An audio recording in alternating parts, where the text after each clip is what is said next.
Retail investors are individuals who buy and hold financial assets like stocks, ETFs, mutual funds, or bonds for personal gain, typically aiming for long-term wealth growth. On the other hand, traders are individuals who actively buy and sell financial instruments like stocks, options, forex, etc. to profit from short-term price movements. Today, let's talk about the fundamental differences between retail investors and traders.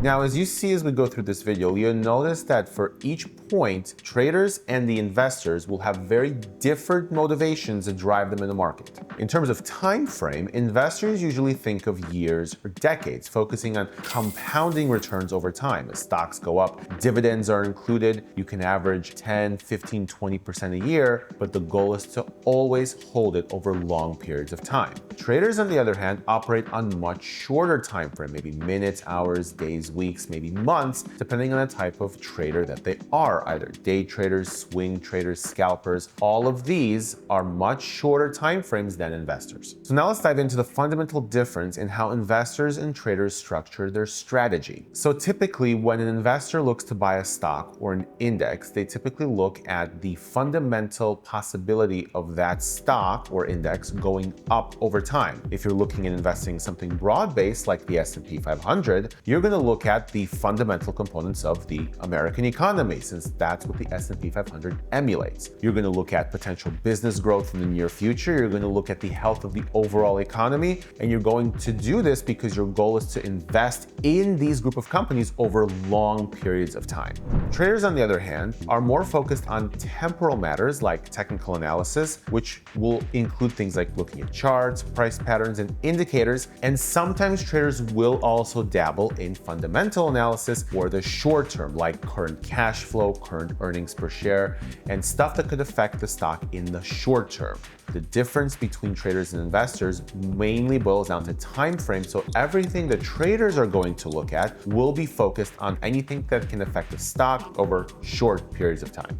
Now let's talk a little bit about risk and how these groups view risk, because it's going to be very, very different. Because the fundamental difference in the time horizon between investors and traders, both groups are going to look at risk a little bit differently. Investors and traders don't necessarily have to be different in the risk appetite they have. They do have to approach risk differently when it comes to the time frame of their investments. For example, a trader may look to take on 10 short-term positions, each with a maximum risk threshold of 1%. Worst case scenario, the trader loses 10%. Not that big of a deal. An investor, on the other hand, may pick one or two solid long-term plays that could also lose 1%, but over a longer period of time.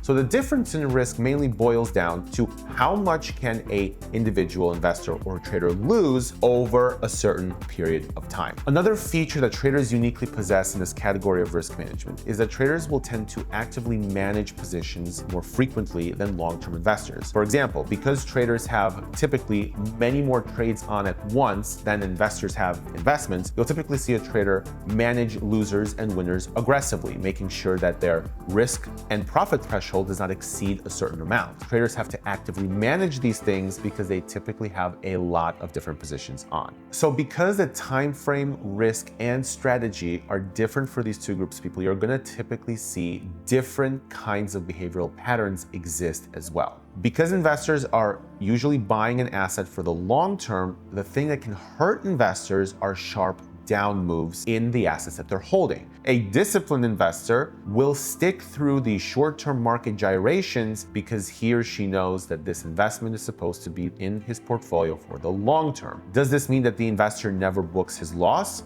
No, it doesn't mean that. However, it does mean that the threshold for a loss for an investor has to be a lot greater than a trader, because if you buy a stock and you're planning to hold it for 10 years, there's a very good chance that at some point the stock could be down 25 or 50%. So the investor has to be able to go into this investment with the understanding that even through those big fluctuations, the key is to stay invested until a certain period of time has elapsed. Now, For a trader, we're actually going to use the same two attributes of behavior, patience and discipline, but you're going to see it materialize very differently than an investor would.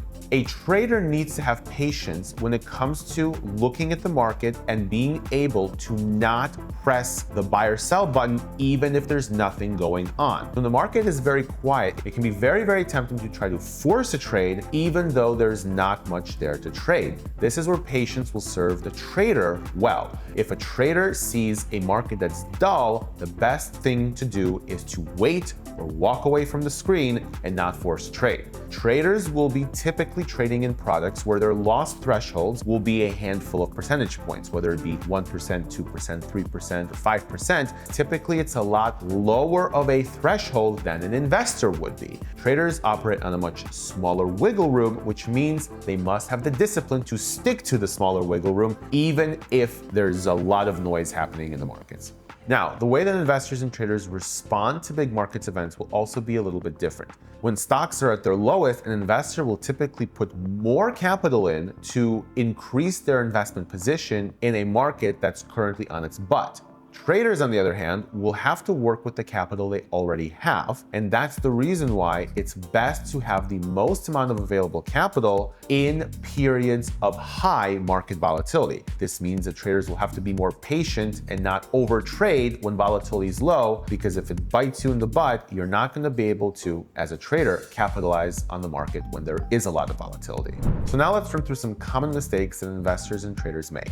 The number one biggest mistake that investors make, and you'll probably see this posted everywhere, but it is true: panic selling during market crashes. This cannot be more true of a retail investor. When the markets are on their butts, typically investors will be scared and sell out early. This is where patience and discipline must be there for the investor. The second biggest mistake, and this is not usually talked about as much, but is equally as important: buying at the top because of FOMO. When the markets are going up and up and up, it can be very tempting for an investor to double down on their current stake because there's so much momentum happening in the market. But remember, the biggest opportunities for investors come at market bottoms, not necessarily market tops. So by making sure that an investor has patience at market tops is just as important. Some biggest mistakes for traders include also overtrading and forcing trades when there's not a lot of opportunity in the market. Again, the opportunity for traders will also come in periods of high market volatility, but in order to make that opportunity happen, you have to conserve your capital for those periods. Second biggest mistake, and I think this can be relatable to every trader, is revenge trading after a loss or trying to overtrade after a win. Both are equally as dangerous because you're now trading based on emotion and not based on what's in front of you in the market. Another big one for a trader is ignoring risk management tactics, and this one is especially crucial for traders and not so much for investors. Because traders will typically trade in fast-moving markets, traders must be able to solidify the risk management and profit targets before they even enter the trade. This will make sure that even when you're in a trade that may be going bad, you're not going to throw your rules out the window and potentially turn a trade that should have only lost 1% that now may cost you 5%, 6%, 10%, or even more of your portfolio when you really could have just stuck to your guns and only lost that 1%.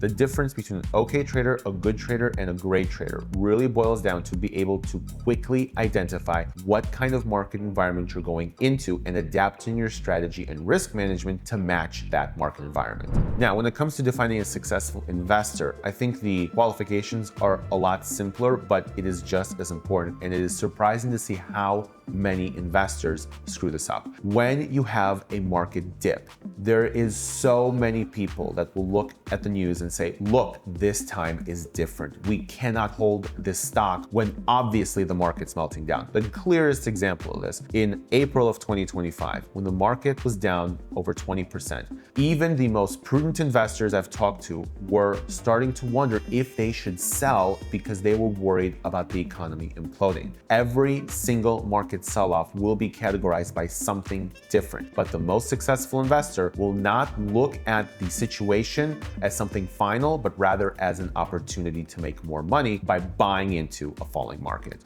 So that's my big list. Please comment if you have any suggestions of future content that you want to see. Thank you so much for watching. Please make sure to like, subscribe if you want to see more content like this. I'm Anton Kulikov, and I'll see you in the next one. Bye-bye.